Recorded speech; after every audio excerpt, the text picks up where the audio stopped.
Vendimi i gjykatës kushtetuese për t'i kthyer disa emra të vjetër të rrugëve të Tetovës, të ndryshuar në vitin 2006 sipas kryetarit të komunës së Tetovës, do të ishte vetëm një vendim administrativ, pasi që sipas tij BDI-ja ka bërë punën gjysmake. Gjykata kushtetuese ka bërë një punë, do kisha thënë, administrative. Ata emra të rrugëve kanë përmend edhe nga komuna është theksuar që asnjëherë nuk kanë qenë në përdorim zyrtar, i ka përdorur vetëm komuna dhe institucionet e saj, pra edhe si në shumë raste tjera, më herët këtë rast konkretisht Bashkimi Demokratik për Integrim ka bërë punë gjysmake, të cilat pastaj janë kontestuar nga gjykata kushtetuese.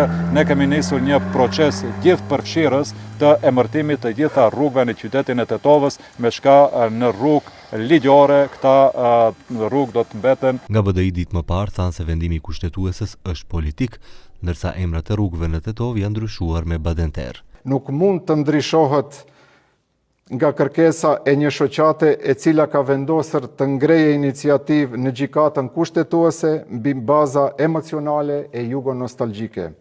Ajo që na shqetëson neve si përfaqësues të popullit është fakti se gjykata kushtetuese ka marrë vendim të gabuar mbi gjendje faktike të gabuar e jo të vërtetuar. Kjo edhe njëherë e dëshmon faktin se gjykata kushtetuese sillet si organ parapolitik, e jo si organ i pavarur në shërbim të kushtetutës dhe qytetarëve të saj.